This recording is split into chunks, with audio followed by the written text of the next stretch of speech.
Tuhan bersamamu.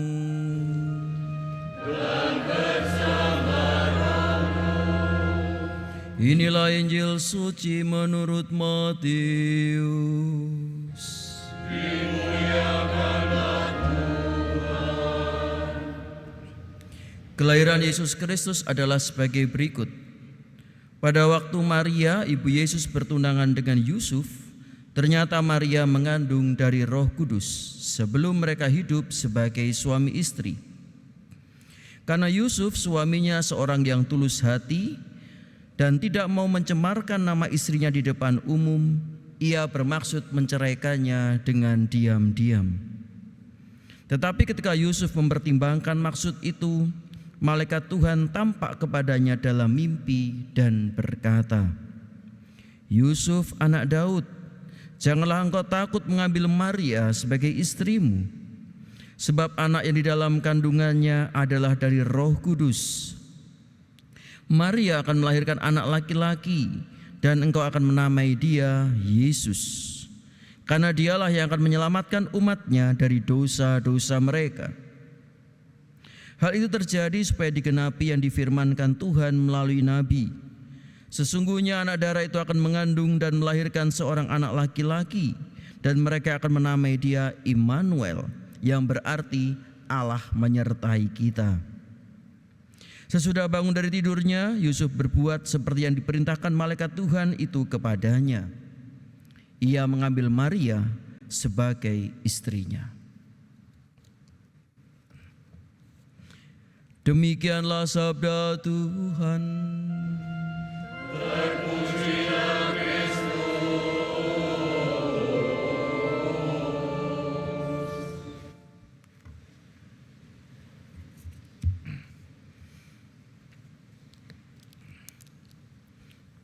Suster, Bapak, Ibu, dan saudara-saudariku yang dikasihi Tuhan serta anak-anakku, biasanya kalau ada pasangan yang akan menikah, biasanya sudah mempersiapkan segala sesuatunya. Ya. Kalau misalkan seorang orang Katolik, ya mungkin menyiapkan dengan kursus persiapan perkawinan. Lalu nanti ada kanonik.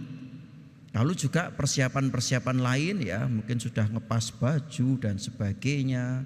Ada pre-wed apalagi itu ya namanya ya.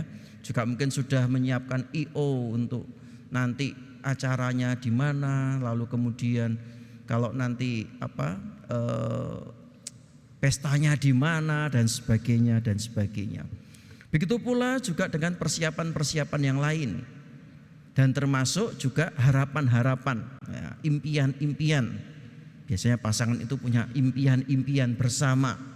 Nanti kita akan membangun rumah di ini, ya, gitu ya. Lalu mulai nyicil rumah. Nanti menjadi keluarga yang seperti ini, keluarga yang sejahtera, keluarga yang harmonis, keluarga yang pokoknya segala sesuatunya pasti indah, ya. Begitu pula dengan Yusuf dan Maria tentunya. Yusuf dan Maria ini adalah pasangan dan mereka sudah bertunangan. Memang Yusuf kelihatannya sudah berumur gitu ya. Mungkin sekitar 40-50-an. Sudah om-om mungkin saat itu ya. Ya, perjaka tua. Nah, sedangkan Maria masih kinyis-kinyis. Diperkirakan Maria masih berusia 15 tahunan. Ya, sekarang usia rekat masihan ya. Tapi zaman itu tentu jangan disamakan dengan zaman sekarang. Mereka lagi mempersiapkan suatu momen yang besar untuk mereka hidup berkeluarga. Namun apa yang terjadi? Semua rencana mereka kemudian ya bisa dikatakan buyar gitu ya. Rencana mereka kemudian berubah. Ya, bukan buyar, berubah ya. Lebih tepat berubah. Rencana mereka, mungkin harapan, cita-cita, impian mereka berubah tatkala malaikat Gabriel menyampaikan kabar baik kepada Maria dan kepada Yusuf. Pertama-tama kepada Maria. Ya, kita melihat dalam bacaan yang lain ya, dalam Lukas, bagaimana malaikat Gabriel datang kepada Maria Dia menyampaikan kabar bahwa Maria akan mengandung seorang anak laki-laki, dan anak itu berasal dari Roh Kudus. Ia akan menjadi juru selamat dunia. Tentu Maria juga kaget waktu itu. Dia juga bingung, bukankah aku belum bersuami? Bagaimana mungkin? Namun malaikat menegaskan dalam Lukas 1 ya, kuasa Roh Kuduslah, Allah lah yang akan menyatakan itu semua kepadamu. Dan Maria menjawab, aku ini hamba Tuhan, terjadilah padaku menurut perkataanmu itu. Lukas 1 ayat 38b. Namun Maria mungkin juga terus bingung. Aku harus ngomong apa sama tunanganku Yusuf? Dan ketika Maria menyampaikan itu pada Yusuf, tentu awalnya Yusuf juga bingung. Maria ini adalah gadis yang saleh, gadis yang baik, gadis yang murni dan suci, tidak neko-neko. Kok bisa? Apa iya benar dari Roh Kudus? Jangan-jangan ada laki-laki lain dan sebagainya. Tentu pikiran wajar seseorang. Namun ketika Yusuf sedang mempertimbangkan dan mungkin dalam kondisi galau, kecewa, Yusuf akan menceraikan Maria secara diam-diam. Karena apa? Yusuf enggak mau mencemarkan nama istrinya. Karena kalau sampai ketahuan Maria mengandung tanpa suami, tentu Maria akan dirajam saat itu, zaman itu. Dan Yusuf enggak mau itu terjadi pada Maria. Maka dia menceraikan Maria secara diam-diam. Bermaksud untuk itu. Namun ketika Yusuf sedang mempertimbangkan maksud itu, malaikat mendatangi Yusuf dan mengatakan seperti dalam bacaan Injil yang kita dengar pada hari ini. Yusuf anak Daud, janganlah engkau takut mengambil Maria sebagai istrimu, sebab anak yang di dalam kandungannya adalah dari Roh Kudus. Maria akan melahirkan anak laki-laki dan engkau akan menamai dia Yesus, karena dialah yang akan menyelamatkan umatnya dari dosa-dosa mereka. Dan yang menarik adalah ketika Yusuf bangun dari tidurnya, dia tidak lagi bingung dan ragu. Dia tidak lagi bertanya kepada Maria, menyelidiki, menginterogasi, apa benar? Atau mungkin dia bertanya ke papa mamanya, gimana ya baiknya ya, aku didatangi malaikat. Enggak. Namun Yusuf langsung ketika dia bangun dari tidurnya, seperti yang diperintahkan oleh malaikat Tuhan itu kepadanya, ia mengambil Maria sebagai istrinya. Saudaraku yang terkasih, teladan apa yang kita bisa peroleh dari Yusuf ini? Yang pertama adalah teladan ketaatan iman. Iman itu adalah melampaui logika kita, melampaui akal budi kita. Kadang-kadang enggak rasional iman itu. Namun iman itu bicara soal hati, bicara soal keyakinan. Dan Yusuf yakin apa yang disampaikan malaikat Gabriel itu berasal dari Allah. Bukan berita yang tidak benar, bukan hanya mimpi saja, tetapi itu adalah suara Allah yang digaungkan, yang diwartakan melalui malaikat Gabriel. Maka Yusuf percaya bahwa keselamatan Allah harus terjadi. Dan keselamatan itu terjadi melalui keturunan Daud. Maka Yusuf sebagai keturunan Daud kemudian menyatakan ya akan panggilan Tuhan dan mengambil Maria sebagai istrinya. Supaya apa? Supaya tergenapi rencana keselamatan Tuhan. Bukankah ini iman yang luar biasa? Yang kedua, kita melihat Yusuf adalah pribadi yang tulus hati. Kalau tadi di awal dikatakan ia tidak mau mencemarkan nama istrinya, maka dia kemudian mau menceraikan Maria dengan diam-diam. Yusuf lebih rela berkorban daripada ia mempermalukan Maria. Ini iman yang luar biasa. Inilah ketulusan hati yang luar biasa. Dan kalau kita melihat pribadi Yusuf, dia tidak pernah banyak ngomong. Dalam kitab suci tidak pernah ada ya apa kata-kata Yusuf. Kalau Maria masih ada beberapa ya.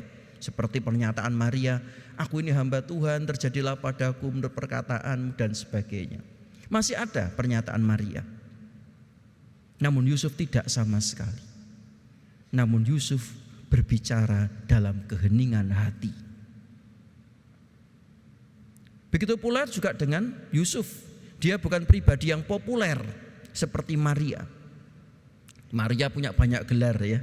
Maria Ratu Rosari, Maria Bunda Allah, Maria Ratu segala bangsa, Maria Bunda Gereja, dan macam-macam. Namun Yusuf tidak. Yusuf hanya dua yang saya tahu ya. Yusuf pekerja dan Yusuf tukang mimpi. Nah, itu yang saya tahu gelar Yusuf. Namun di balik kediamannya dia itu, di balik heningnya dia itu, tersimpan ketulusan hati dan kesetiaan yang luar biasa. Yusuf tetap mendampingi Maria dan Yesus dalam perjalanannya. Luar biasa iman Yusuf, luar biasa ketulusan Yusuf. Maka saudaraku yang terkasih dalam Tuhan, apa yang dapat kita refleksikan dari hari Minggu Advent yang keempat ini? Kita diajak untuk senantiasa belajar dari pribadi Santo Yusuf, untuk kita belajar kesetiaan dan ketaatan iman. Kadang-kadang kita khawatir, kadang kita cemas, kita takut akan hari esok. Padahal kita sudah berdoa. Mengapa kita takut? Karena kadangkala kita kurang percaya. Kadang-kadang kala kita masih ragu dengan kuasa Allah. Padahal Allah sudah senantiasa hadir dalam diri kita. Bahkan kita sudah menyebut tubuh Kristus setiap hari Minggu. Namun kenapa kita masih ragu dan tidak mempercayakan segala sesuatu hidup kita pada kuasa Tuhan? Maka ini menjadi kesempatan bagi kita juga untuk mengandalkan Tuhan. Belajar dari Santo Yusuf bahwa Allah tidak pernah meninggalkan kita. Allah senantiasa menyertai kita karena Dia beserta kita. Immanuel. Yang kedua, kita belajar dari ketulusan hati Santo Yusuf.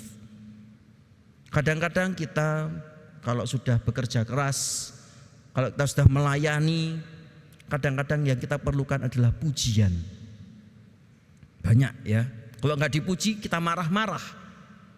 Kita merasa, loh aku ini kerja keras, kok nggak ada yang memuji aku, nggak ada yang mengatakan hebat, tapi kok diam saja.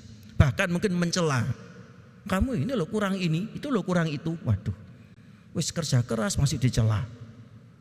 Santo Yusuf pribadi yang tulus hati, dia pribadi yang diam, namun setia dan percaya. Saudaraku, apakah kita juga mau dengan tulus hati melakukan sabda Tuhan?